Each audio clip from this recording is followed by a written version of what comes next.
Okay guys, here we are back in the F-15C. We're going to make a quick video. We won't be getting airborne or taking off, but the purpose of this video will be to show you how to get the aircraft in a green jet configuration, and also to familiarize yourself a little bit with some of the cockpit controls and gauges that we use while we're flying.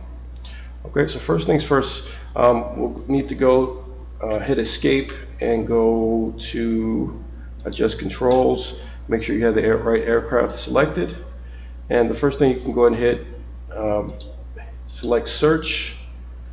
For some reason you got to delete that, and then type in, let's go in order. We'll start with electric. So type in ELE, you'll see electric power switch. Make sure you get this binded to your HOTAS. From there, select nav, get your nav light selected. After you get done doing that, go to anti, and this is for your anti-collision lights. Get those turned on, or get that bound as well.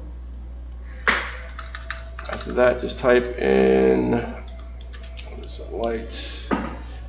Type in light, and you'll see gear light. You're going to need this bound as well. After you get done with that, type in engines, and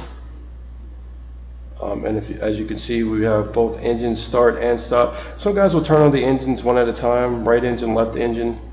I select engine start, and it'll start my number 2 engine first, and then it'll go to the number 1 engine, and I haven't seen any issues with that.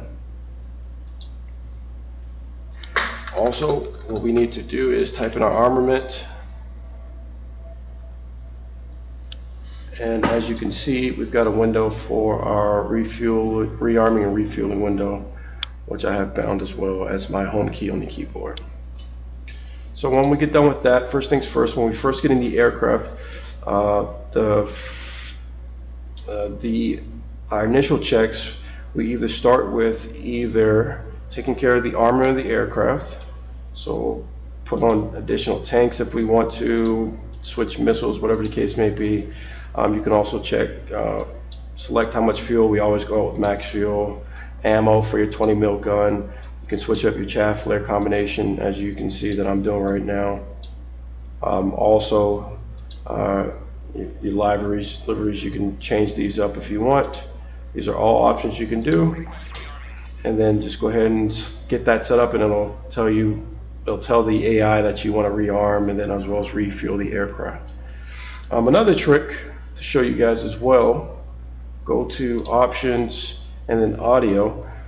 A lot of the guys, when they get in the aircraft or when we're doing these multiplayer missions, you'll hear the AI repeat 431 hold position, 431 hold position. It'll just keep going on. It's very annoying. So what you can do is go for your helmet. You can turn that all the way down, and you'll no longer hear the AI as far as ATC, specifically the tower and the AWACS. But you will get a message on the top left of your screen. So when ATC, if you still need a bogey dope, you can still have one.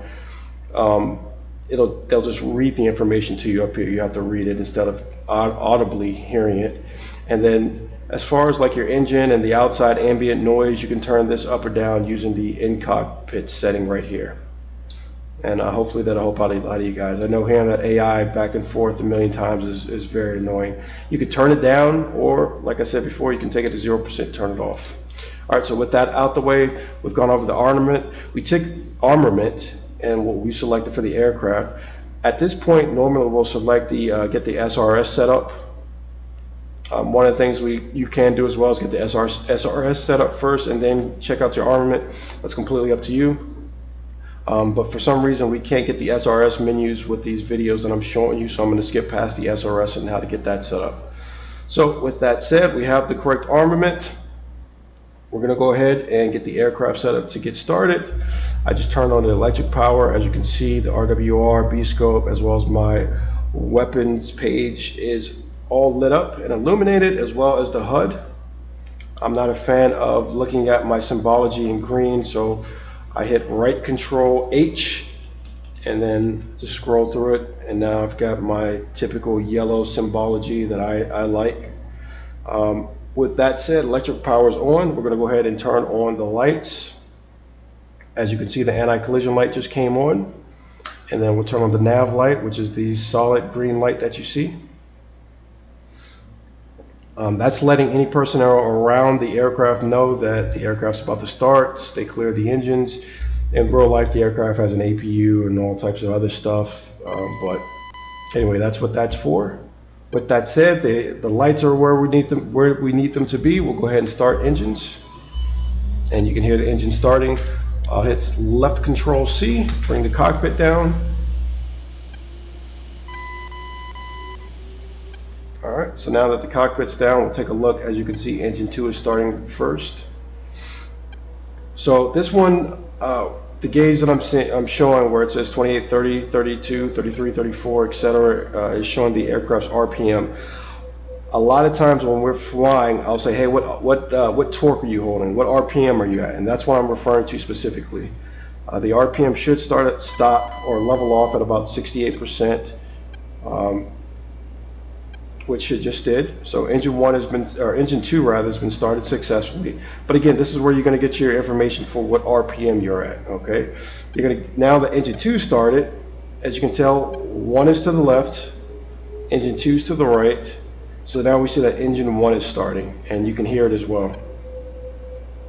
All right, so just beneath both RPM gauges are your temperature gauges. These are not very important on the DCS game, but in real life, each of the aircraft have different limitations, and also the temperature of within the engine will also tell you kind of the health of the engine.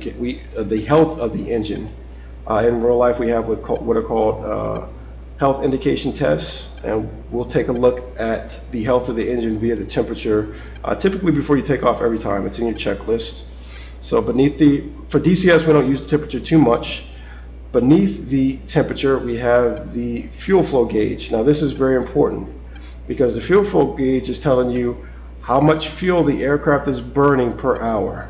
So right now it's telling me the number 1 engine, which is to the left, and the number 2 engine are both burning 1,500 pounds of fuel per hour if we remain at this setting, okay? And beneath this is one I use quite a bit, because in the F-15C, the RPMs will max out at 96%, and then if you go over 90, well, you can't go over 96%. After 96%, the aircraft will go into afterburner. And these are the nozzles I use to know that the aircraft is an afterburner. These bottom 2 nozzles, hopefully you guys are seeing that okay. Right now, the nozzles are actually showing me and telling me that it's an afterburner, and it's kind of working inversely. But typically, the gauge will be all the way to the right when the aircraft is not in burner, and then it will go to the left when the aircraft is an afterburner. Last but not least, this is your fuel quantity gauge. So we're doing fuel checks, fence-in checks. We're looking at this information right here to tell us how much fuel the aircraft has. So for right now, if an aircraft I'm flying with does a fuel check, I'd let them know we're at 21.2 or 21,200 pounds of gas. With that said, you guys know about the RWR, the radar warning receiver, B-scope, as well as the weapons selection screen. We'll also use our HSI, our heading steering indicator, as well as attitude. I don't use the attitude indicator too much, but you can use it. And then within the HUD, on the left side you have your airspeed, and then on the right side you have your altitude, and the heading tape is to the top of the HUD right now, showing about a 220 for the heading. If you look straight ahead, you have the circle with kind of looks like a plane, the line to the right, left, and up. That's your flight path vector, and the W, which is directly beneath it, is your indication of your aircraft datum line, or exactly where the nose is pointing. All right, so with that said, we've got the aircraft, engine started, canopy down, we've got the anti-collision and the nav light on. The aircraft is now in a green jet status, meaning it's ready to fly, it's ready to taxi and take off. The last thing I want to do before we taxi out, if you look on the aircraft, we'll turn on the taxi light. turn on the taxi light to let other aircraft know that we are taxiing out, or we're about to move, or just finished moving, whatever the case may be. So at this point, we're in a green jet, meaning that the aircraft is ready to take off, and we'll taxi out. I'll let my lead aircraft know I'm green jet and we're ready to taxi. Now, just because the aircraft is configured to take off doesn't mean you're ready to take off. So typically when we taxi out, before we get to the hold short line of the runway, your lead will typically ask, hey, are you ready for takeoff? And the reason they're asking that, even though you've already called green jet, is to ask you, hey, listen, you know, sometimes you may have to do something. You may have to grab a drink of water, use the bathroom, whatever the case may be. And you can say, hey, negative, I need 30 seconds, I need a minute, I need 2 minutes, whatever the case may be. And you'll go, okay. Typically you want to let them know that ahead of time, but you know, the urge may come over at you at the last second, for example, to use the restroom. So with that said, this is not for my guys that are already in the 122nd, but this is for my guys that are currently just transitioning from the T-45 and the 90th to the B course and the 90th. And this is your first time jumping into the F-15C, getting it spun up. The reason I'm making this video is because the more videos I can show you and you can kind of go through this on your own, the less time I have to spend giving this instruction to each person individually and taking, you know, 15 to 20 minutes going over all this stuff. So with that said, I hope this helps, and I will see you for the next video.